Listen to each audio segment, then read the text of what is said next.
sexy boy. Sexy boy. I'm not your boy toy. I'm an ass man. I'm an ass man. I'm an ass man. I'm an ass man. I am a real American. Fight for the rights of every man. I am a real American. Fight for what's right. Fight for your life. Look in my eyes, what do you see? It's the cult of personality. Like Mussolini and Kennedy. The cult of personality. Your time is up, my time is now. You can't see me. Can't see me, my time is now. You can't see me. It's the franchise, boy, I'm shining now. I'm the franchise. You can't see me, my time is now. Yo, feels so good to be back. For all you beautiful people out there, we gon' do this one time, yo.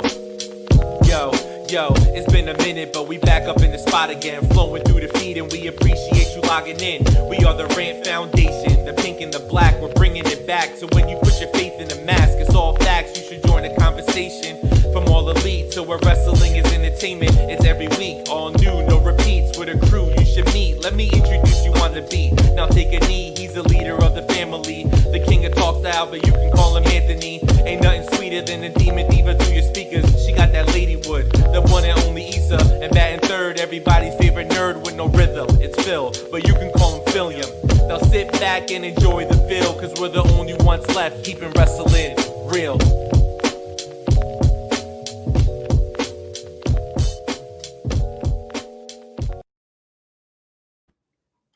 And welcome everybody to the show that is building the foundation of pro wrestling fandom. We are the Rant Foundation. I'm your host, the king of talk style, Anthony DeStefano, and with me, as always, is the Bearded Bunny Philium. What's going on, brother? Yo. What's up? Dude, last Tuesday, we didn't have a show. It was election night. You made Election month, election year, election. Come true. It's over. It's fucking over. Hopefully, exactly. It's over. It's over. All right. Hopefully. And now I can breathe a sigh of relief for the future of the children of the United States. Luckily, Kyle doesn't have to worry about that because he's Canadian. Joining us tonight from the All Elite Podcast, it's Mr. Kyle Masters. What's going on, brother? Nothing. Just been enjoying the entertainment from up here, watching your country. Watching our country crumble. Yes. What is it like watching a country from the outside crumble? It's very entertaining. It makes for good TV, especially like being at home now. Like it's so funny. You're welcome. Was it better than All Out? Oh, yikes! You put me on the spot here with that. Definitely way better than All Out. We could say that. anything was better than All Out. As you guys noticed, Issa is not with us tonight. She has some family stuff to tend to. Again, we apologize. We canceled the show last week. I had my wife's grandmother's funeral on Thursday. I got home from Philly at like 5 p.m. It was emotional. Didn't feel like doing a show after that. So thank you guys for like understanding and, just not holding us to doing a show every week. As we told you, we're doing this for us. We're not doing this to be a brand and go to WrestleMania and do live galas. We just want to be us and enjoy doing it. So if we don't feel like doing a show, we're not going to force ourselves because then the content is half-assed. But one thing that was not half-assed this weekend was Full Gear. And we brought Kyle on to talk about that because his podcast is probably one of the first All Elite Wrestling podcasts, right? I think so. And there's other people who try to steal the name.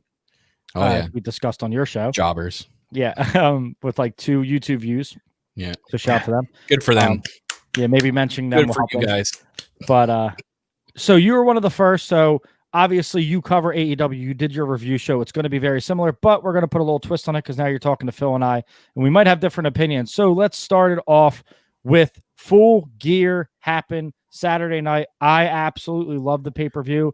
I was very, very critical of All Out. Yeah, I was very critical of it. I think it was the worst pay-per-view. I think that I mean, not the worst ever. The worst AEW pay-per-view ever is like Absolutely. 6 of them, right? So small sample size. But I don't think they delivered. Obviously, there was the injury to Matt Hardy. There was a bunch of moving parts. It just didn't connect, right? It didn't connect. And TV after got better, way better. And that's something Phil and I talked about is TV needs to get better for them to rebound. And surprisingly enough, after All Out's debacle, I think they drew the highest rating the Wednesday after it, right? So people wanted to see where the stories went. And then we get to Full Gear. And Full Gear, I think, had the most complete card since All In. And I know All In wasn't an AEW pay-per-view, but I'll categorize that because a lot of the roster was on there. All In's, it was stacked, right? But when you looked at Full Gear, you're like, I want to see that match. I want to see that match. I want to see that match. I want to see that match. And for the most part, they delivered. So let's start with the opener. Kenny Omega versus Hangman. Now, I'm not going to go over every single match, but I want to talk about the big matches and the matches that we liked most. Kyle, what was your thoughts on that match? So obviously, I think a lot was left on the table for this match. The end game with this feud is going to be Kenny losing the belt to Hangman. And that's what I've been saying on our podcast. I think the end game, the last chapter of this book of the feud between Hangman and Kenny leads to Hangman winning the belt from Kenny, hopefully with fans by then, because I think it would mean a lot more with people in the house, maybe more than that 20% that they got going for them. I thought the match was very good. Like they lived up to that hype. I thought the match placement though was interesting.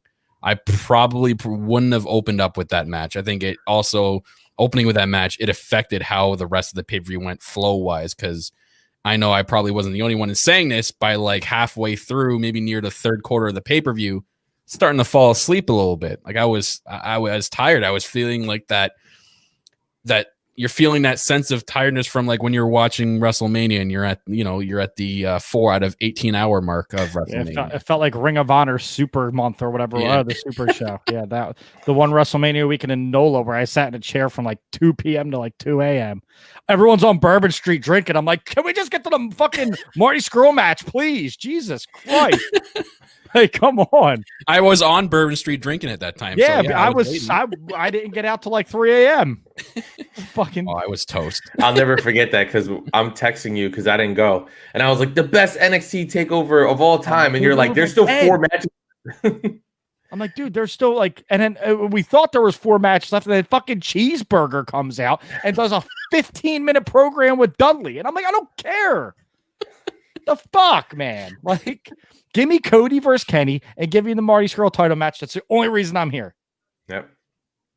But anyway, Phil, what did you think of Kenny Omega Hangman? I know that this is a feud that we've been very invested in. A little teaser of the cleaner, but Kenny has not really went full dark yet. So my thing is with this feud, I've never been a Hangman guy ever, right? He's talented, whatever, I get it, but I could care less, right? But with this program with him and Kenny, right, it's kind of getting me into him, especially with all the little, like, I guess like Easter eggs they do, like, later in the night, and we'll talk about it, but like after the Bucks match, Hangman's in the back in the tunnel, and they're not showing him. Like, if you're looking for him, you'll find him, right? But the cameras don't show him. And then on BTE, they keep doing all these segments where he's like the sad cowboy and stuff like that. So I do agree with you, Kyle, that it's going to end up with like him and Kenny at some point with the belt, right? Which I think will be awesome. But did you see the zoom of what Hangman actually looked like in the tunnel? Yeah, he was like sad, right? Yeah, he was but like he had down in his jeans, but he was also holding his drink. Oh, yeah. And it's like, I think they're booking him perfectly because it's getting people like me who didn't really care about him at all interested in him, which I think that's awesome. But I do agree with you. It should not have started the show. That match is way too emotional for a lot of people. Shout out to Carrie because she loves Hangman. But it's like it gets you emotionally invested, and then 15 minutes later, you're like, I'm exhausted. Like and then you get to go to Orange Cassidy and John Silver, which was a fun match. But still, like you're so like emotionally spent after Kenny and Hangman. And I do wish that match had a little bit more time. I know that originally Cassidy and Silver were supposed to be on the pre-show, but fans bitched and moaned, so they put it on the main card. I wish they would have kind of left it. Definitely a pre-show match. It was a good match, but like it should have been on the Again. pre-show, and then Kenny and Hangman should have got that time. You know what I mean? And then 9 minutes. That match was only 9 minutes long. I'm like, okay, if you're gonna put that in the main card, give us more than that. Yeah, exactly. What match? Orange Cassidy match was only Orange 9 Cassidy minutes. and I mean, that was 9 minutes Silver. too much for me. No, but it was a fun match. It was listen, awesome, right? But that's a like I said, pre-show thing. I get crucified because I'm not an Orange Cassidy guy. I get the gimmick. It's fun when there's a full crowd there.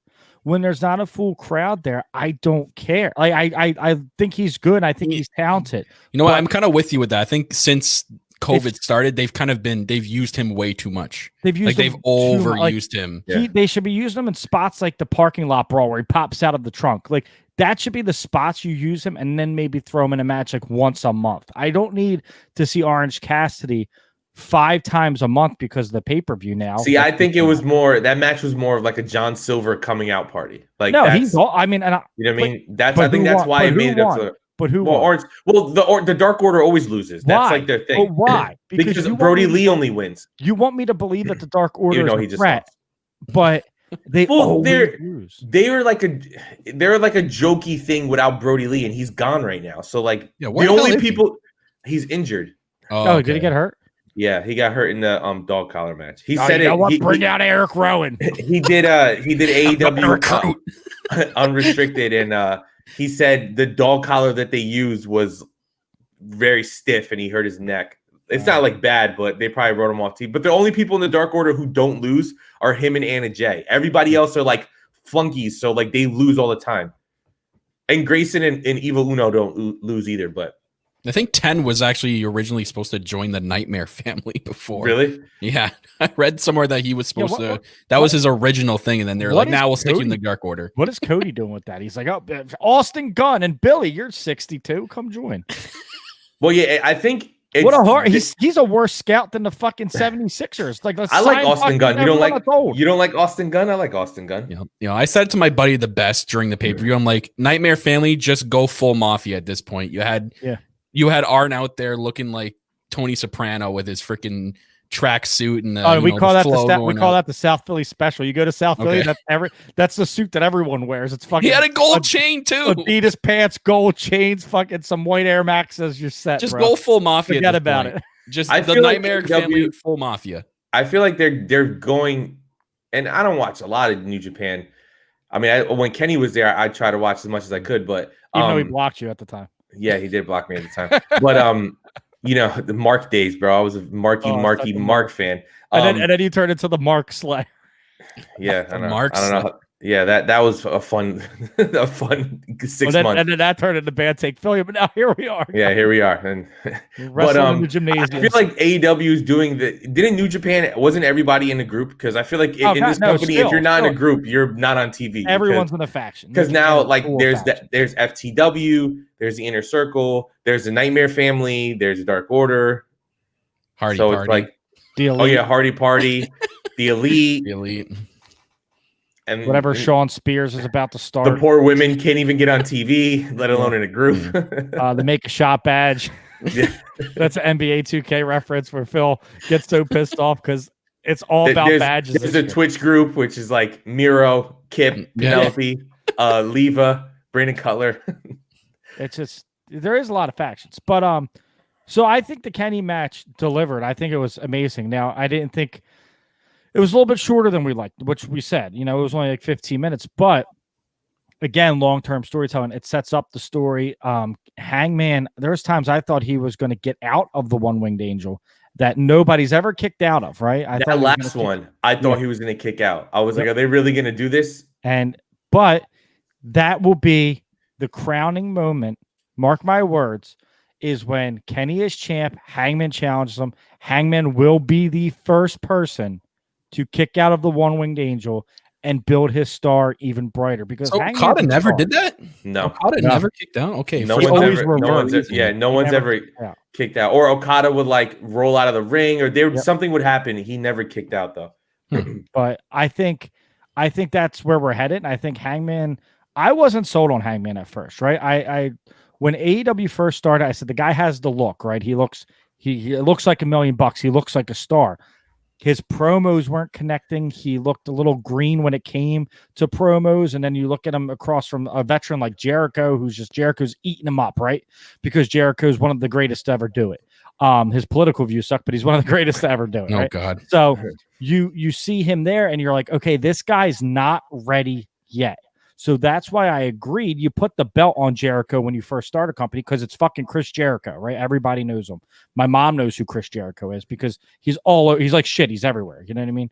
So Chris Jericho is the right champion because Hangman wasn't ready. I can confidently say right now, Hangman is ready and the build's going to be fun and it's going to be a special ride.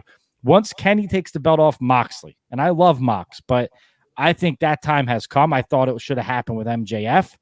But let's go and switch because that goes to my next thing is they finally put the belt on somebody who is AEW made. Now, we've all seen him before AEW, and that's Darby Allin beating Cody Rhodes for the TNT title. And I thought that was, if it wasn't for the tag match and how good Kenny Hangman is, this could have been a match of the night on any pay-per-view because Cody brings that big fight feel. He travels with a pack. It looks like a boxing match, or a UFC fight. It always feels big, right?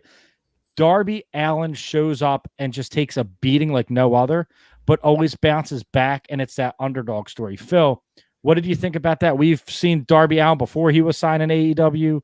You know, it's crazy to see that this guy. We knew he was a star. You said it.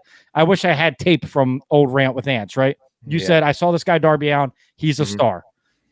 What did you think of that match? It was a great match. This is one of the matches where, for me, I think it was during the Orange Cassidy match is when I fell asleep. The Biden Harris speeches started going on. So I kind of stopped watching. I've gone back and rewatched them. But so I already knew that Darby won. So it wasn't a shock to me at that point. But the match was great. It was fun. They told a great story. Darby wins with a roll up, which I thought was cool, right? It's not like he hit him with his big move or whatever. But it's good because, like you said, finally some homegrown talent. You have these guys who are larger than life in the Cody and whatever. He's putting these guys over, and it's awesome. Now let's move on and let's start using some newer talent in that thing because Darby's now going to go into a feud with Ricky Starks, and now their feud is going to have that TNT championship and it's everything that they said in the promo. Tension between Starks and Cage.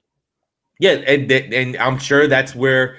See, the one thing that I love about AEW, and it was evident in this pay-per-view, just like it is on their weekly shows, it's almost like everyone's in two feuds. They're in the feud they're in right now, and there's little teasers of where they're going next, right? So, all right, so Ricky Starks is now going to be in a feud with Darby, but we all can see that, all right, Darby's probably going to win that feud since he just won the belt, and now we're going to go Ricky Starks versus Brian Cage. But like you said, Cody is the best in that company, at least, of big fight feel. Like when he's in that ring, and we saw him at All In, I saw him at All Out 2 years ago or whatever. So it's like you see him in these matches and you're just like, the crowd eats him up and loves him. And even though there's not that many people there, still on TV, that's the match everybody wants to see. Oh yeah, they exploded when Roberts announced Cody Rhodes. Yeah, you heard that the crowd actually and it was cool too because I remember on Dynamite last week. It was when he had that clip, someone recorded it where he said he officially got Cody Rhodes back. So I was wondering if on this pay-per-view they were going to make a big deal about it. So I'm happy that, Justin Roberts gave him that Cody Rhodes. And just because it's about time, right? We all know he's fucking Cody Rhodes. Fucking last stupid name. Yeah, exactly. But it just, I don't know, it was awesome. What are you, Seal? Why are you going by one fucking name now, bro? I'm going to own it. No, you know what? It's so weird that Vince would want a last name because he takes everyone else's last name away. Yeah. Or first name. Like, I can't wait till Biggie wins the Rumble and he just goes by, you're E. big. No, you're E. It's like, what? You're E. He turns Matt Riddle into the Riddler. Yeah. Oh my God. I can't wait till he starts coming out with question marks and weed plants on his trunks. It's gonna be great. It's good shit. It's just great. But yeah, I really did enjoy the Cody match. Now again, I was mind was elsewhere. I was watching that, but I was listening to our new presidential-elect speech. That's right. He won. The votes were real, guys. New president. He won. So I wanted to listen to him because it's history. for a first female vice president, a first African American female, first African American vice president. So a lot of cool things happening in our country finally, and I wanted to watch that. And I did the same thing. I always watch the first speech that the president. It doesn't matter who wins the election. You always want to see what they say and how they present themselves, right? Obviously 4 years ago, we kind of knew where that was going. This year, it was a celebration, and it was cool because, I watched it with my daughter, and she gets to see that dreams can happen. You know what I mean? Dreams can happen. And then we looked at the TV, and she said, "Who's the dead guy?" And I said, "Oh, that's Darby Allin." So then we started watching that, or the computer, and we started watching the Darby Allin match, and she was cheering for him. And that just shows the star power of him, is that a girl or a kid or a child or even just a casual who doesn't watch wrestling can understand that, okay, Cody has the size advantage, and Cody got big. Like if Cody hit the juice jacked, when he was away, yeah, but he got jacked, right? He gained about That's 10 pounds of muscle, and Darby's just a naturally small dude. yeah. So it looked like David versus Goliath, but I think he's my height. Who? When I met him, I think Darby's maybe a little bit taller than me, not that much. Though. Well, the problem is he's like a rail. He's thin. Yeah, he's super skinny. So but for a child or a casual to just look and pick that up, that, hey, I'm going to cheer, even though this guy looks like the bad guy because he has the paint and the skeleton tattoo, I understand that it's David versus Goliath. And I think AEW did a great job telling that story. I do wish that there wasn't that after-match beatdown, though. Just that in the sake of time. That was like a Dynamite thing. Yeah, that's why don't you put that on Dynamite? In the sake of time, even if you recorded that after and it was like a dark special thing or something, but like we've been saying, like the show ran way too long, so that's time you could have cut right there. Oh yeah, well they do that. I mean, that's the thing is I feel AEW does a great job, and I just praise them. But this is where I'm going to kind of take away is like, give us something on Dynamite. Like, there's no need. It was like, okay, that feud ended. Oh, you're going to know his next feud right fucking now. Well, give me something to see Wednesday night for Darby. The bunker down, bro down, or whatever they're calling it. Whatever the fuck Wednesday. That is. But see, that's case in point of when AEW loses me because they get too old school. Right. Yeah. Whereas like, hey, the dog collar match ended up being great. Right. I ended up really enjoying it. But going into that, I was like, I have no fucking clue what a dog collar match is. I've never seen one before. I'm too much of a new school wrestling fan, I guess. But that was way too old for me. So like this bunker down, whatever it is match. And it's like, wait, what is this bunker down? I'm picturing it's a shed. Dustin and QT Marshall versus the Butcher and the Blade in a bunker down. Hopefully not in their Super Mario outfits. I've been fucking bunkered down for like 7 months with this pandemic. I'm sorry, I can't stand that though. Their outfits, just stick to that original one. When they go over to the painters gimmick, you lost me there. I love the painters gimmick because paint's my life. I manage a fucking paint but store. I can't take them seriously. They just look like daily customers. Like, hey, I just still can't believe that 3 gallons of Promar. The Butcher has a lighter voice than the Blade. Yeah. It is hysterical. I don't know if you guys have ever heard it, but it is. I was listening to them on the AEW podcast, and for a second I was like, wait a minute, the Butcher sounds like this? The bunkhouse quarantine match, Nate said. Yeah, that's going to be fucking the bunkhouse quarantine. Yeah, you got to wear masks, right? Everything's virtual. You're fucking punching the TV screen. Well, I mean, we saw this. There's plexiglass surrounding everybody. But as stupid as the match is, it is kind of cool because of the story with Allie and QT Marshall. They're kind of giving that it's ending because they kind of switched last minute to go for Allie to go back. Why did she even switch in the first place? I don't know. Isn't that her husband? Yeah, Blade is her husband.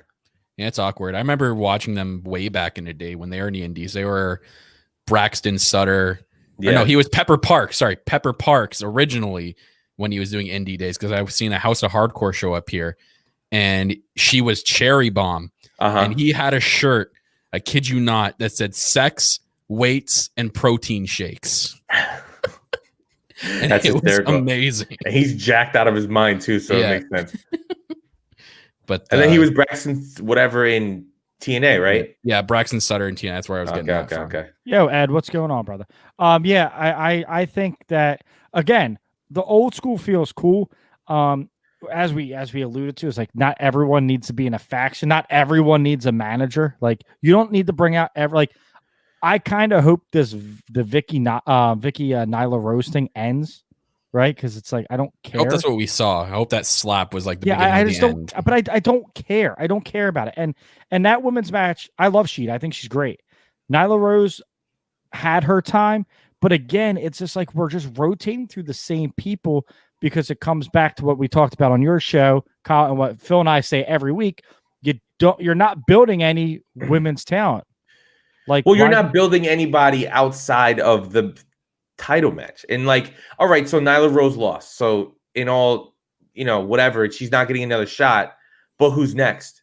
It should be Britt Baker, and Britt Baker should win because she can actually cut a promo. And I love Sheeta. Sheeta's amazing, but like Britt Baker, you can build a division around, and then Sheeta could win the belt.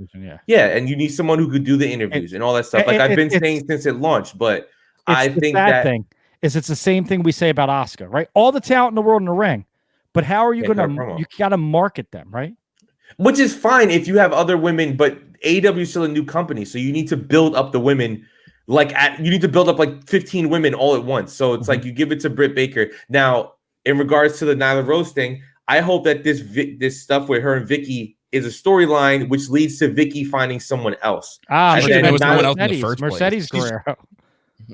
Oh, Shaw Guerrero? Mercedes Guerrero. She should have been with someone in the first Martinez?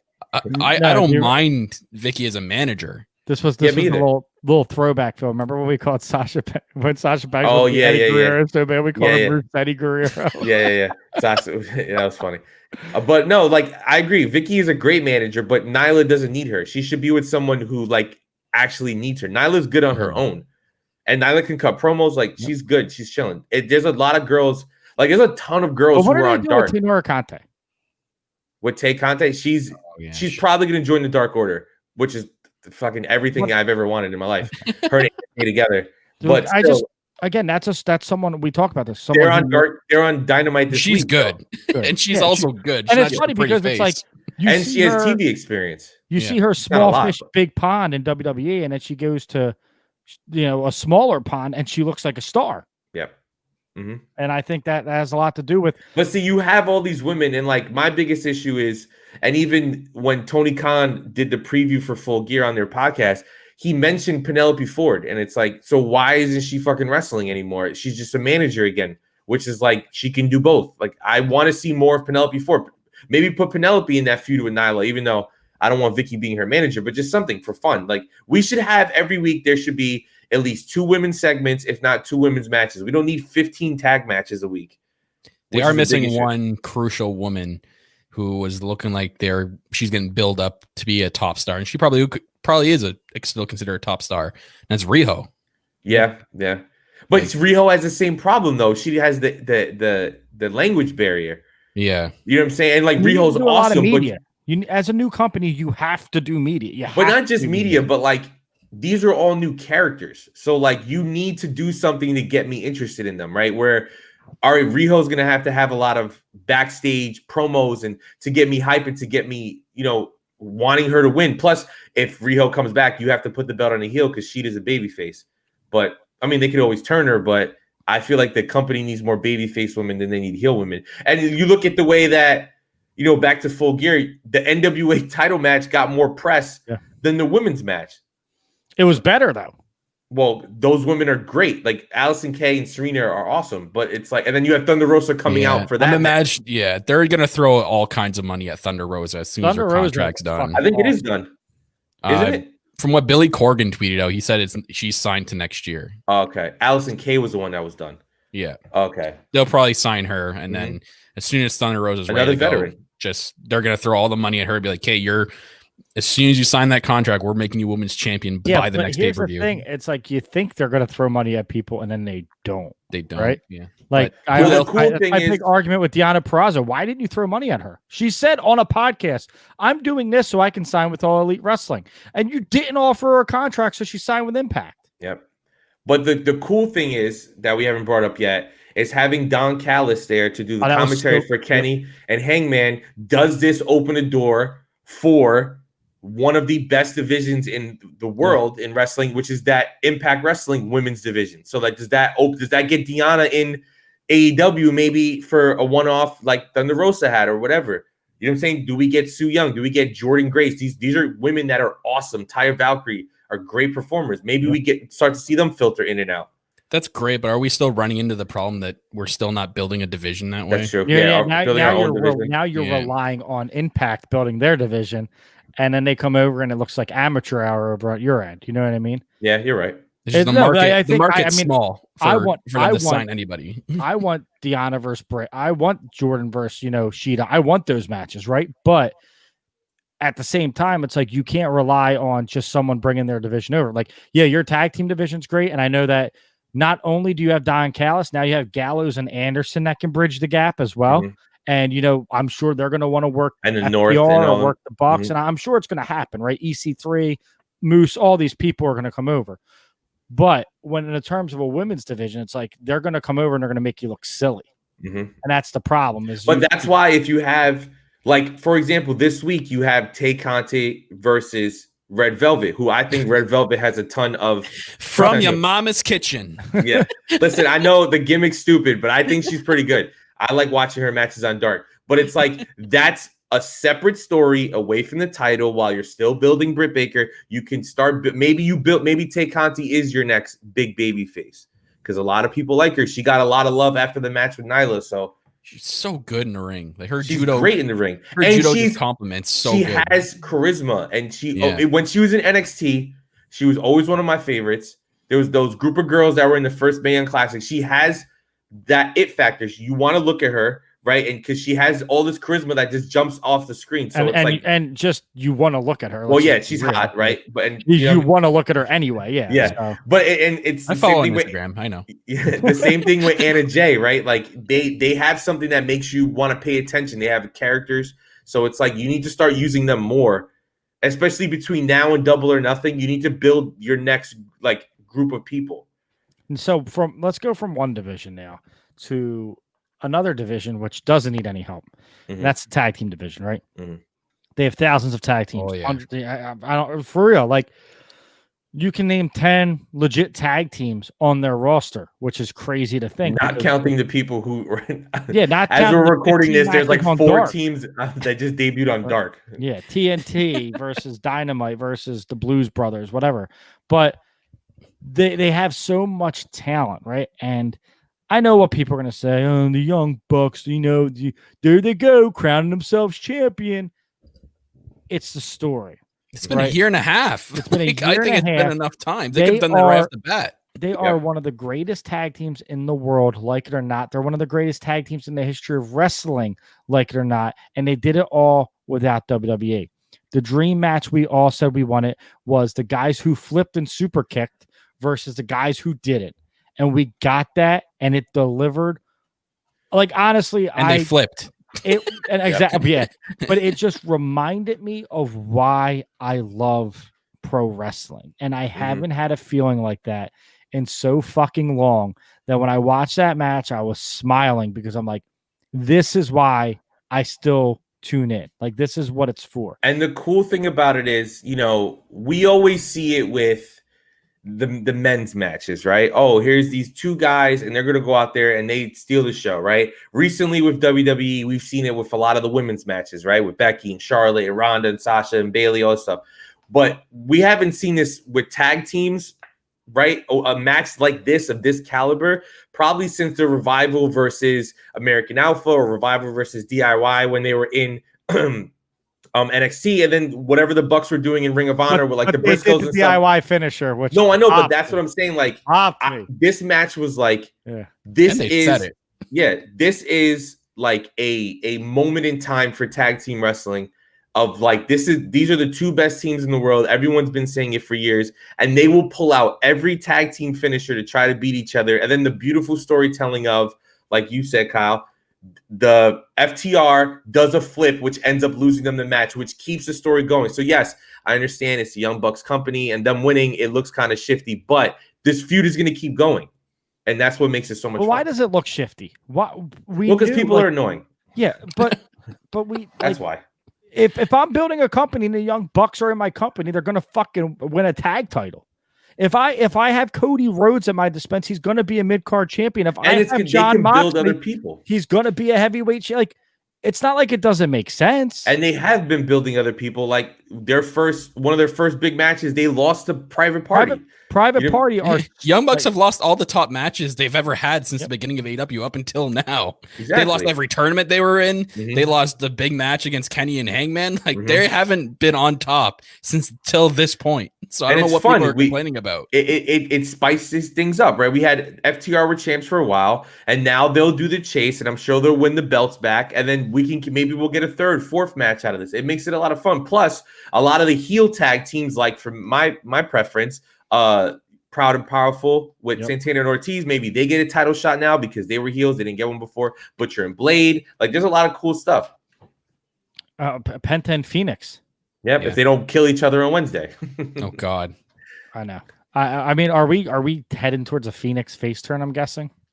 I don't know what that's about. I don't know what's going on with that. I wouldn't know. I just wish, maybe it's because I'm a mark for Penta, right? But I wish they would do more with him. I don't know, Phoenix, man. I love Phoenix. Is amazing, but Penta, like when he was in Impact, man, he was a fucking monster, bro. Like, well, and then they did put them together, and it was the Lucha Bros versus LAX, and it was literally one of the best tag matches I've ever seen in my life. So you have the talent, but again, Phil, I wish and I hope that the Bucks means that these teams like Proud and Powerful get a title shot and get moved in, because FTR has been wrestling like Luchasaurus and Jungle Boy. Jurassic Express, Private Party, they wrestled Best Friends. So like a lot of the babyface tag teams have gotten and they've all been good. They've all been good. And now let's switch it over. Let's get some of these heel tag teams some shine. I think it's just great for the company. I would like to see, storytelling wise, that MJF becomes the leader of the Inner Circle when Jericho's still in it, but just MJF's presence helps them, and like Proud and Powerful win a title. Sammy Guevara wins a TNT title. Like, and now they're all champions, when before it was just Jericho that was a champion and he never brought him anything. And then that causes them to exile Jericho out up in the air with that, though. Didn't Jericho not put in his book that he doesn't like when factions like split apart?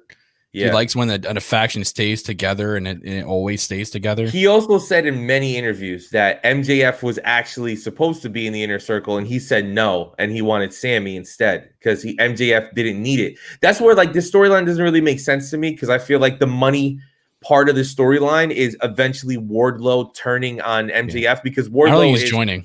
A massive star for that company. That dude is going to be a massive star for that company. I will say this right now.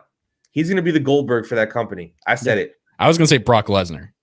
Or Lesnar, cool, right? But I'm going more WCW route. I mean, hey, Brock Lesnar, that's a fucking... It's because he does all the aneurysms. So are you saying, if we're going WCW route, how long till Hangman paints his face and starts hanging out on the rafters? Right? Darby already did it. Yeah, maybe very soon. Isn't Sting coming? Isn't that the rumor? I thought it was. Another thing that pissed me off, they show that commercial. They show the commercial, and it's like, whose next big moment is it going to be? And it was nobody. So the whole night I was waiting. Yeah, Stang. Wait, is Talk Shop Mania this weekend? Friday, yeah, it's Friday. Friday night. Yep. What time? 9 o'clock. Are we watching it? Hell yeah, we are. Are we watching it and doing a chat, like group video? Yeah. Okay. I'll even drink. Let's get crazy. Yeah, let's do it. I'll fight it. How much is it? $14.99? Something like that. Yeah, I'll do it. Fuck it. Stang. Yeah, so the tag match. Please don't. Probably my match of the year, right? I put that. It's up. Well, you got to see. Here's the thing, though. I was quick to say that also, but that Revolution match is still this year. It was in February. You can't forget the Hangman and Kenny versus the Bucks. Which was like unreal, right? So like the feeling I had with the Bucks and me FTR too. Listen, in the ring. I love FTR, but that the crowd being there for Revolution and just that story they told in that match. My first match here that it knocked off was Reigns Uso, just because of the story. Yeah, the first one. I thought that was fucking beautiful. You know what I mean? I think that it was better. I think I think it's going to be a top 5 match in AEW like so far in history. My number one's Cody Dustin, right? I think that should be everyone's number one is Cody versus Dustin on the terms of how it made you feel, right? Yeah. But I think that match, and I think here's the thing, I think that there's going to be more. Like you said, Phil, there's going to be more, and it's going to be better, and it's going to be like it was going to be Okada Omega all over again. It's like, you can't get better. Holy fuck! Well, that's the thing better. too. Like once the Bucks made that stipulation, you were like, all right, they're winning. They're not. There's no way they're going to take another elite member out of their division, which led to something really funny. All of them are going to do it. Yeah, I don't know if you saw the clip from BTE this week. Which was one of the funniest clips that show's ever had. So the Bucks, like, you know, BTE was all about Full Gear this week. Oh yeah. And did you see it? Yeah. So they showed this clip, and Matt was like, "Don't worry, I got a backup plan. If we lose, we'll just do these." And it was the TNT Tag Team Championships, and they were like ribbing Cody. Bro, it was so funny. And they had the belt, they had the tassels on them, the Young Buck tassels. Yeah, on the belt, dude. It was so funny. Oh, man, it was so funny. And Nick's like, "What the hell?" Yeah. My favorite gear the Bucks ever pulled out too, though. Dope I gear. was so hyped for the Lakers gear, and then they had the champion shirts and hat, bro. Yeah, Cutler's wife is a insane designer. Yeah, man. she's awesome. She's so good. And then FTR was the Celtics. Yeah, that was so cool. It's just I really loved the Revolution tag match, and it was probably better on the terms of match wise. But the feeling I got having those two teams in the ring is like, we've waited for this. Like, well, when's the last time we've had a dream tag team match? When's the last Hardys and Dudleys and Christian, like Usos in the New Day? Like, I'm trying to think, when's the last time we had something that was like, oh my god. My dream match has always been Usos versus Bucks, but it probably never happen, obviously. But I think that match would fucking shut it down. I think the next one is what you mentioned earlier. I think Gallows and Anderson against the Bucks, like the Bullet Club, like I guess the elite story behind that, right? Have they ever fought? Did they ever fight in New Japan, or were they always just in Bullet Club? I don't remember them ever fighting. I don't think so. That'd be dope. There you go. That's probably more likely to happen in the next couple. And that's another thing too. You have this potential Impact deal. That's a dream match you could have. So here we go. So the tag match is great. Then we get on to MJF Jericho, which we just talked a little bit about. A little, and this is the problem, is the placement. A little slow. I've already peaked and climaxed like 3 times with all the matches, right? And then you give me this, and it was after the Sammy Matt Hardy match, which was fun as shit, right? I had a great time, but Gangrel was on there for like 5 minutes, and it's like he should probably been on there for a minute. I popped for Gangrel because what? All right, it was the most random cameo. No, I popped, but I mean, the porn business is on hold because of COVID, so he's got to do something. It was just long. It was long. Yeah, but I enjoyed it, and I liked the storytelling. But then you get the Jericho MJF, a match with great stipulations. And a match that we've all, wanted to see. Is Jericho going to beat him? Is MJF? And I knew MJF was going to win because MJF. See, I thought he was going to lose. I thought the Wardlow thing was going to happen now. But he's your next guy. I had Jericho. I predicted Jericho to win. I thought Wardlow was going to, I thought something was going to happen. We got nothing out of this match. Like, we got no aftermath. It was just, hey, we celebrate. Which was weird because Jericho celebrated with them. How amazing it is, again, just to hear the crowd singing Judas. Like, oh, yeah, my that was favorite sick. Thing. I need to do that once. It's a shame that Jericho retires. really can't sing because that song's fucking a banger. But I this match is the one I fell asleep. I went back and watched it. I didn't feel like I missed anything, and that's a problem. With this is you're booking this as the co-main event of the evening, right? And I don't feel like I missed a thing. I enjoyed their promo battles more. I enjoyed the dinner scene and the song. It felt like a dynamite match. It felt like a dynamite match. You didn't feel like the stipulation was as great as they made it seem. If you beat me, you're in the inner circle. Jericho should have pulled out every single stop not to be beaten. You know what I mean? It should have been, the story should have been that MJF cannot put Jericho away and he gets frustrated, But instead, it's more just like a regular dynamite match and he wins, and it's most underwhelming victory.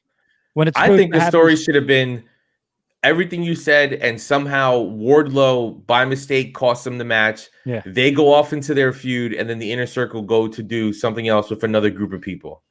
That's what I wanted. But I mean, I guess MJF and Jericho, I know gets good ratings for them. So that's probably why they want to keep them together. There's two things that are going to happen, right? MJF's either going to take over the inner circle or he's going to blow them up from the inside. I don't want the inner circle to go away, though. I don't. I mean, Jake Hager can go away. I like him. What did he say? I got a phone or whatever. I like him how he's used because he's barely used. Yeah, well, he sucks. He sucks. Yeah. Yak Thwagger.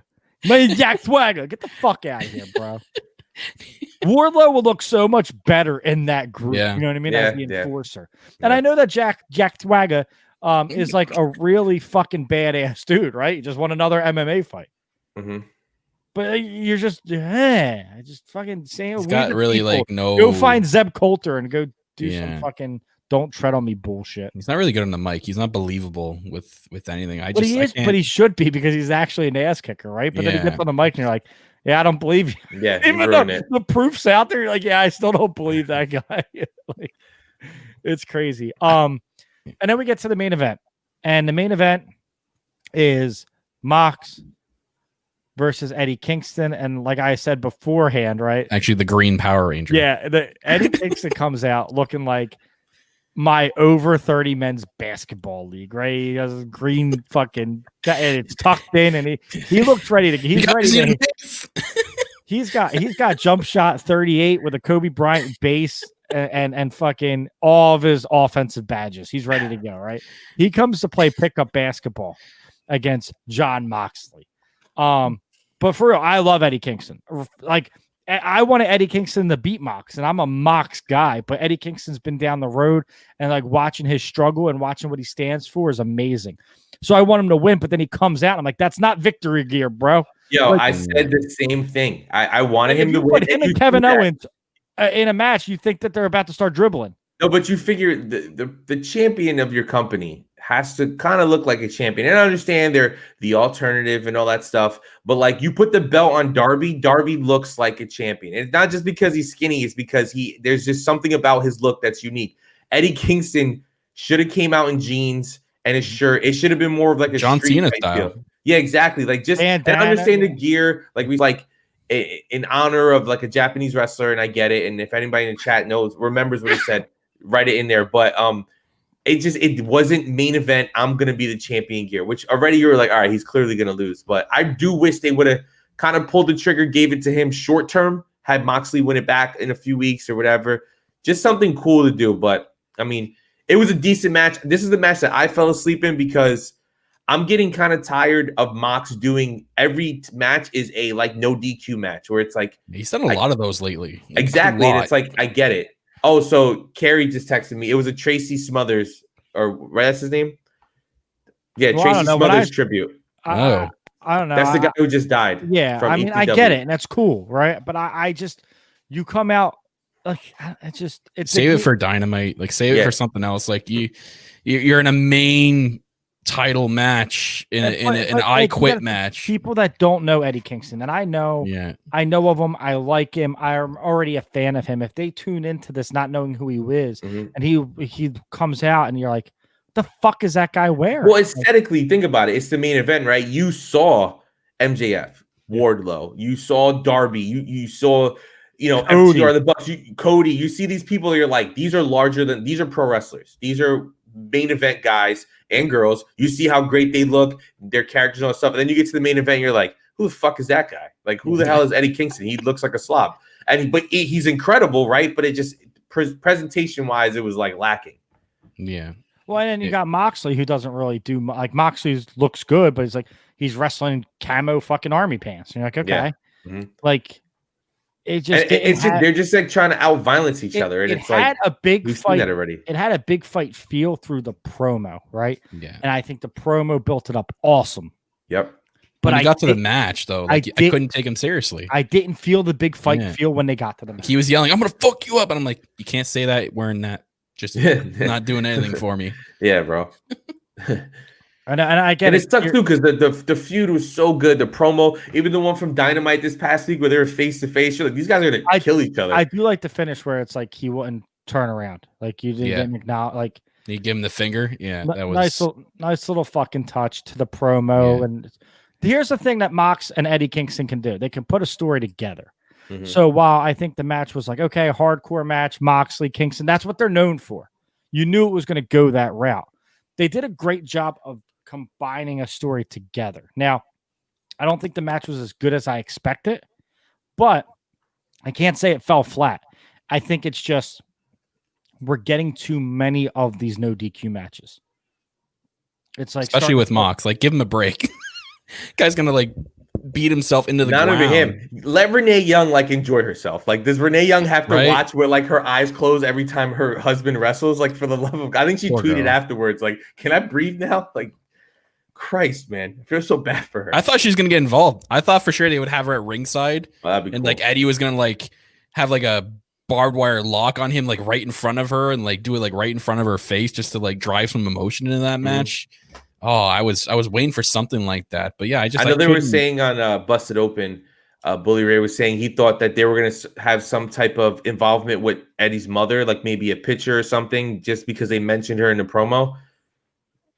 I don't know. he was really emotional though. If you saw BT, yeah. Oh, yes. oh my God, what a great yesterday, promo. Oh God, Yeah. he went Ant-Man. He went off script and he went full like. He's like, I don't care about characters or anything right now, and like he broke down like at the end It of was BT. so good. Mhm. Yeah, Yeah, he was like, I just want the world to hear this, and he said it, and I mean, kudos to them for putting it out there because it was a great, fantastic promo. But that's why I think he should have had better gear and he should have won, because then you could have taken this until, from now until their big show that they always do after New Year's, and Mox could have won the belt back, and then you could have went to continue whatever story you're building towards Double or Nothing, because AEW is fantastic at long-term booking. I agree. Now, let's get into the really, really fun AEW stuff. There's no WWE talk this week, guys. I'm sorry, but I feel like how many times can we talk about Reigns and Uso and Sasha and Bailey? Because it's really fun every single week. Monday Night Raw's Ali great. won this week. Good job. Finally, you give the fucking guy a victory. Hopefully, he wins U.S. title soon. Yeah, I saw the highlights. He had a banger match with Ricochet, man. That was like that was the only thing I saw. I felt like I was Raw. watching NXT. I was like, him and holy Rakakit killed it. Yeah. Him and Rakakit just tore the house. shit. Rakakit. So before we came on, it was supposed to happen at 6. Didn't it happen to like 6:45? I wasted 45 minutes just looking at my YouTube screen. Yep. AEW Games had an announcement, and they have not 1, not 2, but 3 games coming. Obviously, in the All Elite way. It spoofed the Steve Jobs Apple, which was hilarious. Absolutely fucking hilarious. Fucking brilliant. Dead. Perfect. Dead. Brilliant. That was bang on. They knocked it out of the park with that. So such a fun skit. And for gamers like Phil and I game, Kyle, I don't know if you game or not, but like I did. I've played all the wrestling games. We trust love me. video games, right? And the announcement, I was laughing, and then I was so excited to see it, and he puts up the like 8-bit fucking game trailer. Oh my god! I knew it was gonna be something dumb. Yeah. You knew it was gonna be something stupid. Yeah. But let's get into it. So the first game is going to be a console game for current and next gen systems with Xbox dropping today. If you got one, congratulations and fuck you. So We're jealous. Yeah. I just don't have. I can wait. $500 or like. I think I'm at a point where I can wait. My man. kids. So I went nuts the last time for Xbox One, but now I'm like, yeah. We don't have the money, and we didn't have 15 computers and phones and a satellite server and real. Nothing's selling me. Nothing's selling me on the next system besides graphics. Like, there's no big jump. I'm like, okay, better size, better processor. You know better what? Graphics. You know sure. what? I mean, I don't live with mom and dad anymore, so I have bills and shit. Yeah. True. Yeah, that too. Real bills. Fucking kills me. That's like, what. And I Mom, have 2 Dad, kids. Sears catalog. There it is. Let me go spend $500 on a system instead of buying my kids clothes and food, and watch what happens to me. Lorena Bobbitt would fucking. Listen, I don't even think you could fit the PS5 in where you're sitting right now. So No. it doesn't matter. You mean the It's Wi-Fi as big as tower? The PS5 is as big as the studio, bro. It's like, here, I bought you a Ford Escape, babe, and I bought myself parked behind it the PlayStation 5. No, so we obviously the announcement comes. How did you feel? Because at first it feels a little arcadey to me, right? And I'm not against arcade. I'm a graphics guy though. Like I want, like I love it when I'm playing a video game and like my dad will walk in the house and be like, I think it's important to remember what game's they that? put- And I'm like, yeah, he thinks like I'm really like I'm watching a basketball game. I'm like, no, Dad, I'm like fucking playing NBA it's 2K. That's what it looks like But now. so I felt the same exact way, and just hearing you bring it up again, I was thinking about something. So one of the biggest issues with wrestling video games is there's a lot going on the screen with the character models, the gear. You have characters like Bianca Belair who has the hair, like and there's all these things that have to. Plus, they have the crowd that they're trying to make look real as well, the ropes, all that stuff. And we saw with this past WWE game, it was an absolute fucking disaster. It is just glitchy all over the place, right? So with them going the more arcadey, cartoony style, they can kind of get away with the graphics not being as good because you can focus more on gameplay, which I know Omega being this big Street Fighter guy, he's so big on gameplay. Well, that's exactly what I was going to bring up is it had Street Fighter vibes. Mhm. yeah. Everyone's chest is fucking puffed out. Like it felt And like ripped. Like it felt like Street chiseled. Fighter as Yeah. a wrestling game. And we were then- talking about before we went live, like, yeah, we saw Kenny and Jericho looked massive, but then when they showed Sheeta, she looked normal. So I was like, all Yeah. right, there'll be a balance to this, right? We And did it looks put like, yeah, you could before this is just beta footage. Like this Yeah. is not going to necessarily transition to the finishing touches. So and you can have intergender matches, which you can't have in a WWE game. So like it's just going to be a wrestling game. We'll see. Like you said, this is the super early footage. So like I don't know. I'm just excited about it. And then we have the other two games, which is the Double or Nothing Casino mobile game, and then the GM. That's the mobile one game. I'm most excited about. Oh, I the Which is GM cool one? because I don't I know love if you GM. know, Yeah. but Aubrey Edwards is from that world. She was from mobile gaming. yeah, So, I didn't like, know that. Yeah, I knew that because I listened to their podcast every week, and she's one of the hosts. But like, that's where she's from. Like this is like her wheelhouse. This is like she knows what she's doing. She was like a big, like a producer. Like she was like a big shot in mobile gaming. So like that game's gonna be fantastic. It looks I cool can't and wait. fun. That's my favorite thing to do. Is If that's like, a midnight release, you can bet your ass I'm waiting at midnight for that game. what the mobile one? No, Yeah, the mobile one's just on your phone. like the general manager one, but it hasn't been released yet. Oh yeah, the one that's coming out this winter is the casino Casino one, yeah. But Which what I don't is know the what casino I one? don't know. Like- It's probably just a gambling app. It's gonna be like blackjack, but with like I instead saw of- actually. instead of an ace, you get Kenny Omega. Instead of a jack, you get John Moxley. Queen is like a car Rashida. Yeah, Yeah. right. I sent out a tweet. Here's what the game features. So there's tournaments, master your poker skills, participate in weekly sit and go and shootout tournaments where you can win unique AW trophies and millions of chips on our top leaderboard. There's play against the casino, try your luck at unique poker modes, challenge a dealer and split bet poker and set poker. There's also multiple table tournaments and win big mode, which is players can win real AEW merchandise and prizes in special tournaments and That's sweepstakes. That's their way of getting around the gambling laws. Yeah. Because there's no money being that exchanged. game's not for me.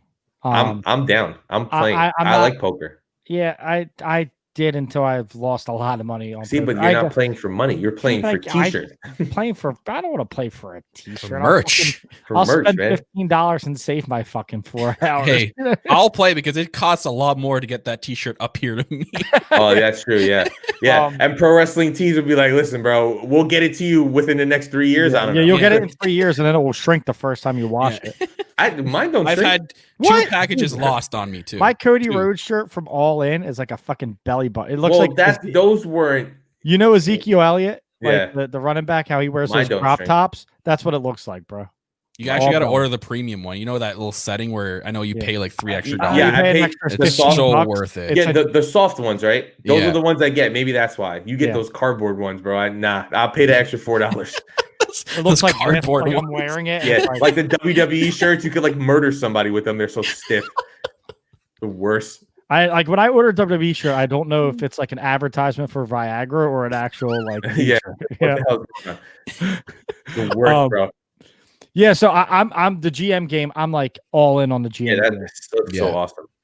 because what was that computer game back in the day? I don't know. I didn't play I it. forget what was. It's very like complex. Like Pinball. yeah, no, it was like Tetris. from like THW or some shit. It I was don't know. Minesweeper, wasn't it? Yeah, it was Yeah. solitaire. The sweep. The Oregon Trail, and Math Blaster, and Mavis Beacon Typing. I did all of it. But that game, like, I love GM games. Like I love the game that's on the phone right now. It's like Wrestling Revolution. Like I played that for like a year because I was just like signing talent and booking, and I love that they have a rating system, and I love that you don't have to play the match. Like I just want to fucking make the match. And it's cool too because every year in the WWE games when they come out, people are like, "Where's GM mode? Where's GM mode?" Now you get it on your phone. So I think it's they have cool. like universe mode, but like what like universe mode in WWE is like a year. Like what do you get? I want to sign people for like 2-year contracts. I want free agents. I want you to create new characters that don't even fucking exist that I have to try to sign because their contracts are like an indie list, and like this is the top talent in the indie list right now. If I put Kenny Omega against Eddie Kingston and they don't click and they get a 2 rating, what do I have to do to fix that feud? Yeah. Or that's the kind of shit that I like in the wrestling game, Plus, wrestling fans love the fantasy book. Here you go.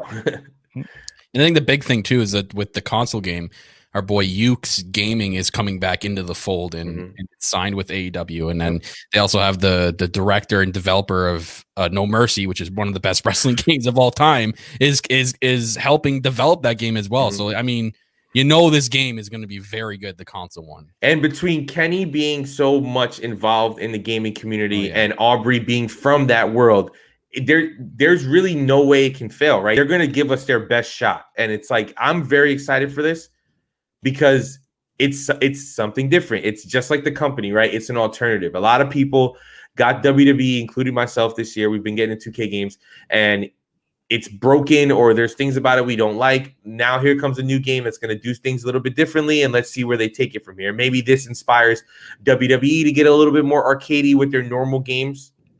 I don't know. Let's see. I'm excited about it. I still play 19. I played. Is that the newest one? I play 19. No, 20. I still play 2K19. I don't know. I have 20. It just, it is what it is. I play 19. And the FWF, which is starting November 28th, which is my buddy's Cade, Heal Please Heal on Twitch. Go follow him. He has an FW. It's called the FWF, where he creates characters, and my character is Anthony Edwards, about to be called Nightmare because I switched from a face into a killer clown, storyline wise, and I make all these vignettes, and he airs them like it's a wrestling show, and he commentates. It's the most fucking fun thing. On Friday nights, I fucking get a 12-pack of beer, and I watch the stream. He does 19 too, and 19. I mean, obviously the game is fucking broke. Like the game's always broke. Like last year, I got clothesline and I was just spinning on the outside, fucking spinning on the outside. The best memory of us playing was it 18 or 19 when 18. We did an 8-man match and we were all the same Triple H. And we couldn't tell who was who because there wasn't no like, our gears different colors. There was no cursors over our head. We would do awesome pay-per-views, dude. That was so much fun. I would love to bring that back. That's fantastic. Like, I'm not big on streaming, but I would love to do that. Like, that was the most fun we had. Is like, fucking people would be like hanging on the briefcase, and like I would go to jump and tackle, and I'd miss them midair and just fall. Or I'd like jump out of the ring. What was the one where? Didn't somebody like throw a ladder and I don't know, it was just chaos. Like it glitched and everybody was like flipping and falling out of the ring. Oh, yep. That was the best. The fucking best time. The PlayStation chat was. And the cool thing is, right, if you think about it, with Kenny being so big in the Street Fighter market, right, is this game, the AEW game that's going to consoles, is it going to be a like tournament style game? Like, is it going to be something that you can see at these like fighting game tournaments? Like, are they going to try to make it hyper competitive? I can see that. Or like a game mode within the game that it features that. Like it's almost like Call of Duty comes out with Call of Duty, and you have the story, you have online, and now you have Warzone. Yeah. Like, what are they going to make their Warzone, if you will, the thing that you're going to be competitive at and go to tournaments? Yeah. You know, because you're going to have the regular gameplay. You're going to have like a universe mode, I'm sure. You're going to have online. They have community creations. I think that's a big thing to have to adapt from, because the community creations, what people can do and share, that shareable kind of link between everybody, they need to feature that in the new game. Because the first thing we're going to do is we're going to download Roman Reigns into AEW and have him fight Cody Rhodes and all that. That's the first thing I'm doing. No, Triple H. Yeah, Triple H versus Cody, and the loser has to not run the company. Yeah. The loser, they both try to put themselves over the whole time. The loser whole match. loses their last name. Who has the biggest entrance with the most pyro? Oh So my now god! you're just Yes. now your career's dead because your name's just Hunter Hearst. Listen, I want him to go back to the WCW versus NWO revenge days where like everyone had the same music and they would get to a spot and they would taunt and then they would all walk the same way to the ring and then they would get to the middle and they would do a taunt. In 8-bit mode. So, but it's weird. Why does that remind me of every Seth Rollins entrance ever? Oh god. Yeah. You're not lying. He does. He goes like this, and he puts his hands up, Yeah. and then he walks to the ring. And okay, he does that. It's like okay, but yeah, I'm excited for the video game aspect of it. It just shows that AEW has a lot of backers and a lot of believers. So you can sit there and say ratings war, and I'm not big on that, right? But it just proves that AEW is a legit company that people are willing to invest time and money in. So it doesn't matter what the fans think. You know, AEW is going to be around for 1 year, and then they sign for 3 years, right? With TNT. And that contract actually gets them paid while the first one didn't, right? This one they get paid for. Then they get into the video games. Now, just leaked online, this is my fucking thing. As you can see around me, I have tons of fucking trading cards, right? That's what I do. I sell cards. Oh yeah, I saw that on BT. They were Now, the Bucks said it on BT. They were signing. They're signing stickers, and those stickers go on autographed cards, which I'm not going to take out of my case, but I have about 50 of them right there. The card game's huge right now. Huge. And you know what? I'm going to jump on the first edition of AEW cards because as an investor in cards, there's money in that, right? And they have the figures. If you can see right there, it's dark, but I have the first 6 and I have the other ones coming, which and you need to find those Lucha Bros for me because I think I forgot to order them, but that's besides the point. I've never seen an AEW figure in stores. I've never seen an AEW figure on a shelf because like when I was still collecting figures, I was like, I want a Kenny Omega one. And then I went and I was like, there's never any. Yeah. So I said, fuck it. I got the Okada coming, the Super 7 that I ordered 2 years ago. Still didn't come yet. Yeah. I'm jealous though, because the Walmarts up here don't carry any AEW anything. Yeah. We don't get anything. Does Ringside Collectibles deliver to Canada? Nope. Or really? Ringside Collectibles? Actually, I never actually looked. Yeah, I got those 6 because I pre-ordered it from there, like as a group, and then they all came like early. And damn it, I should have to go to Walmart and get some. Yeah, should be able to get off my ass, drive to Walmart, raid the toy section. You're telling me like this box right here, right? So this box of cards. I know it's a little off topic. This box of cards is $20, $25. I paid $48 to get them off eBay. Just so I could try to break them and see if I could get something, because that's the market now. Are people fucking just buying boxes and buying shit and holding on to it and selling it? But the AEW cards, I will fucking invest in because everything's going to be like a rookie card. Like you get, and now cards are numbered. So not to get too detailed, but like a couple of these Tomlinsons I have are one of one. There's only one of them in the world, right? So they're going to do that with AEW cards. You'll get a Kenny Omega with a special background. Yeah, right. One rookie card. It's going to be so much fucking money, right? Because the money on cards and stuff like collectibles and figures are what the market dictates that figure's worth or what that card's worth. Wrestling fans are willing to pay. The WWE Topps Chrome is doing really well right now with Alexa and Charlotte. Their autographed cards are selling for $170. I'm buying LaDainian Tomlinson cards, who's a fucking NFL Hall of Fame top 5 running back, for $80, right? So the market's dictating that. Wrestling fans are creeps for one and just want to buy female cards, but it's also Kiss cards. It's also the demand. Yeah. Oh my god, exactly. Those Kiss cards. It's the demand. My god, those are the worst for that product. So I think when AEW comes out, you're going to have a huge demand in that market. And I have actually a rare one. There is my sports cards. Well, you're going to love this. I actually have a very rare card that is, oh god, it's number 2 of only 20 or less than that they made. It's a CM Punk Chicago Blackhawks worn jersey signed card.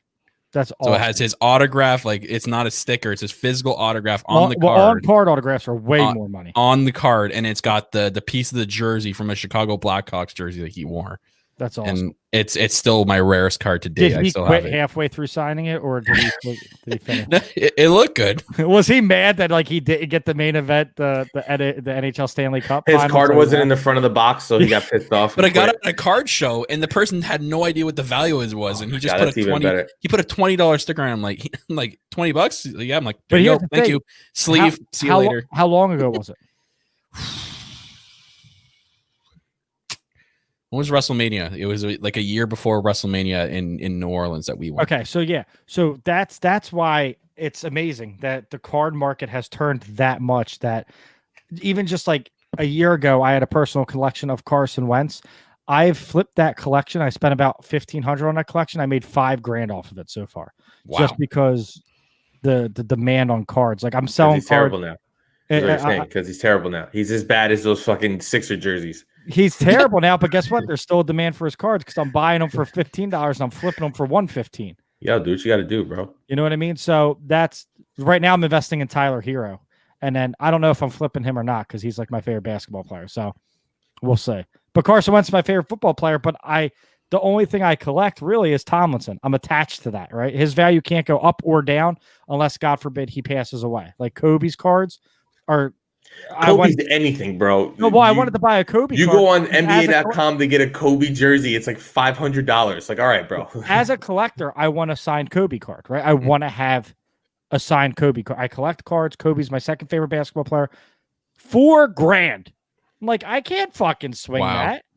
So what you're saying is in the future, in like a year, you're going to spend $5,000 on a signed Marco Stunt rookie card.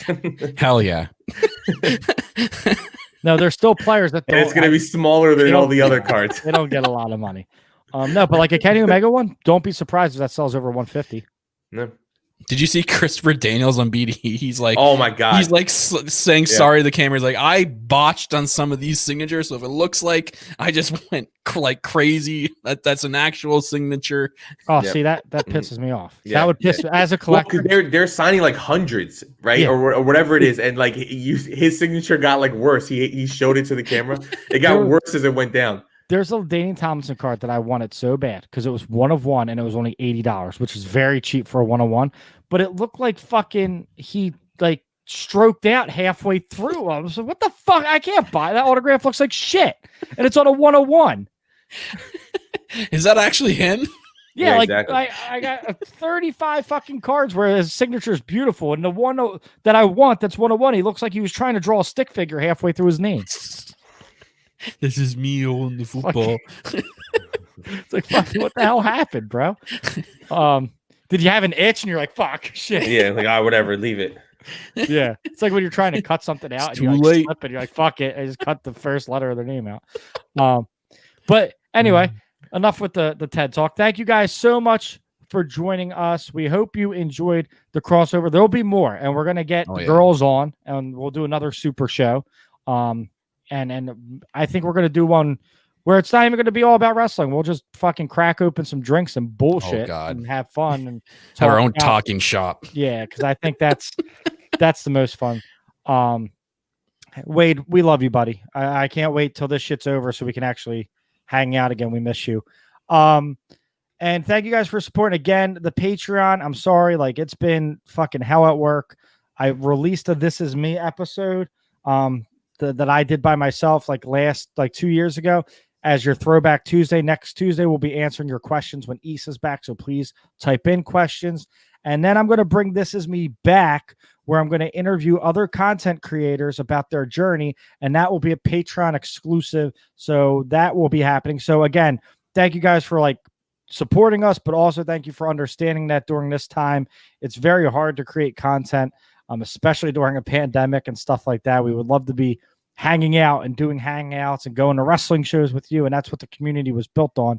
But Friday night, I promise you, this is concrete. Friday night, Phil and I will be drinking, watching Talking Shop Mania. And if you want to join, all you have to do is order Talking Shop Mania, and I'll send a link to the Patreon chat, and you can drink with us and fucking laugh our ass off.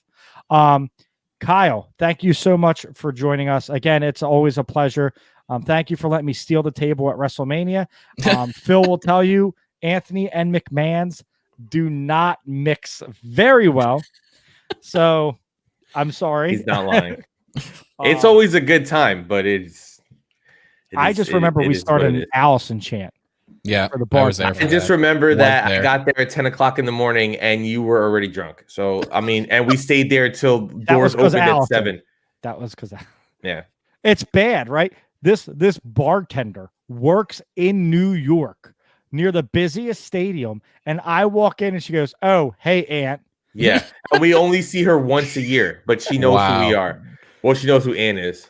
Oh, there was a conga line. Wade, you're right. Holy shit, there was the conga line. Yep. Mm-hmm. Oh my god. See, and usually try to fight somebody over Roman Reigns. That was a different. He got so drunk that he threw up during Adam Cole's debut at NXT. He missed it.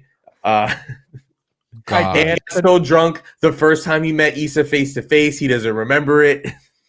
I danced to Naomi's theme song on a table. Yep. Mm-hmm. McMahon's, man. McMahon's. Kyle, plug your shit. Where can they find you? Where can they listen to you? Where can they support you? Nowhere. Don't listen to my stuff, please. Don't. Anyways, no, it's All Elite Wrestling sucks. Yeah. Come listen to me rant. Anyways, All Elite Podcast, guys. Follow us on Twitter at All Elite Pod. Part of the No Holds Barred Network. If you guys want to watch us live on YouTube, we're live every Thursday night on YouTube, Facebook, Twitch, Periscope. So make sure you guys hit us up on there. So at All Elite Pod. Again, make sure you're following the right All Elite Podcast, not those other jobbers. So just look right here, that logo, if you're watching the video version, or again, just search up the No Holds Barred Network wherever you're getting your podcasts. You'll get the All Elite Podcasts and all the other crazy podcasts that we have on this network. It's a growing thing, but yeah, check us out. Me and Tiff I used to do a have good a show. Network, and I'd never do it again. I kind of let Tiff take the reins of that. All right, so before we get out of here, I just want to tell you, because we're very transparent with our listeners, and I just want to say, the conversation we had is like Phil and I were comparing ourselves to like we won the championship, right? Rant with Ant, we're the champions. We were winning awards. I have trophies hanging back there on the chair, the whole 9 yards, right? And then we retire. But then we try to come back, right? And it's like we come back, but we're Randy the Ram wrestling in bingo halls, not Randy the Ram winning world titles. Yeah. So, yeah. Mm-hmm. So now it's like it's like our farewell tour, and I feel like I'm Marty Jannetty, where I'm like haggling with you to take a picture with me for $5. We're Virgil. We're Virgil. We're the meme. Did I ever tell you that story, Phil? Is when I was so drunk after Chikara show at WrestleMania 29 weekend in New York that he goes, he long live 5 second rule. We'll be back as soon as everyone stops fucking traveling, so we can actually get together without quarantining. So I'm at a show. I'm hammered. Obviously, that's my forte. Yeah. But it was actually after Dragon Gate, which was one of the best fucking wrestling shows I've ever been to. So we go to Dragon Gate, and then Marty Jannetty's just hanging because it's all in the same venue. And then I think he had Colt Cabana's Midnight Wrestling or whatever next. So we're leaving, and my brother goes, "Oh my God, it's Marty Jannetty. Like I used to love the Rock." Murderer. And Marty Jannetty's like, "Yeah, man. Take a picture with you for $10. Nobody asked to take a picture. Nobody. Not one of us said, "Let me take a picture of Marty Jannetty." He looks at me and he goes, "Hey, you want a picture?" I said, "Nah, I'm a Sean guy." Right? I love it. I would have said the same shit. So my brother-in-law goes, "Well, I kind of feel bad, Marty. How about $5?" And he goes, "All right." So he got a picture of Marty Jannetty. $5. We haggled Marty Jannetty on a picture. Oh my God. And he asked us for. Yeah, that's what you're saying. You're at that level, right? It was so funny because like my brother-in-law said I was taking the picture, and I was like mumbling shit. I'm like, Marty Jannetty should be asking for me a picture with me, not that, you know what I mean? Like just talking shit, not knowing that he murdered someone. You now realize if we ever meet in person, I'm gonna haggle you for $5 for a picture. Oh my God, dude! It was the best. It was the best. So that was my first WrestleMania weekend, and that Marty Jannetty literally, "Hey guys, you want a picture for $10?" It's like, no, I don't. No. Fast forward to your last Mania weekend. Oh no, I guess the last Mania weekend was New York, but the one before that in New Orleans, where Stone Cold was like, "Oh, you're drunk, huh?" Oh my god, tough yeah. night. When I walked up in line and he went, "Rough night last night, huh?" I'm like, "Yeah." And then in my head, as he says that, it's the flashback 2 hours earlier, sitting at a fucking Waffle House singing "Happy Birthday" to the waitress, eating a cheeseburger at a Waffle House. God. Don't ask me. You were there for that, Kyle, right? You were in New Orleans. Oh yeah. I punched a guy for scuffing my new white shoes. Why did I wear white shoes to Bourbon Street? Hey, I made out with a girl and got her a glass of water and acted like I paid for it. So we did a lot of crazy shit on Bourbon Street that night. Story of the year. Yeah. I love it. And you won't get a picture of me unless you buy me a beer. I'll big league you. All right, Frets. If I got up and said, "Yo, $5 for a picture, bro," you want a picture for $5? That's gonna be our new thing. Whenever We're wrestling out. comes back to Brooklyn, I'm walking around. I'm just like, "Yo, you want a picture, bro? $5." You gotta tell me when I gotta fly down because I have to Like, be there in who the background fuck are experience. you? Hey, the best rant with Ant story. Is I was walking around Wildwood. It was literally like a month after we stopped doing the show, and I told Phil this. And I'm walking out from getting a haircut, and I'm wearing a I put my Rant with Ant hat, and I have a Young Buck shirt on. And the kid goes, "Oh, Young Bucks, you ready for the show?" I think it was September. Was it? It might have been the first All Out or whatever it was. And he's like, "You guys ready for the show?" I'm like, "Yeah, man." He goes, "Holy shit, you have a Rant with Ant hat!" Like, Are you Rant with Ant? And I looked at him and I went, "I used to be." It was the best. He was like, "What?" And I was like, "Yeah, it was my shit." I used to be. Are you Rant with Ant? Oh, he was like, "Oh my god, you're Rant with Ant." Yeah, I used to be, kid. Like, it was like the old geriatric man. baseball player. Did you throw him your jersey? Like Randy the Ram. Yeah. Did you throw him your jersey? Here you go, kid. And you threw him your hat. $5. Yo, you want a picture for $10? All right, guys. Thank you guys so much for listening. Patreon, this is me. Next week, please ask questions. Whatever you want us to talk about, we will talk about. Kyle, thank you so much. Keep up the good work. Keep winning awards if the award shows ever come back, which they probably won't, because they're rigged and all the counts were fake. Yeah. So you guys have a great night. Thank you for joining us, and thank you for keeping wrestling real. Kawaii, so kawaii. Adios. Adios. I missed her.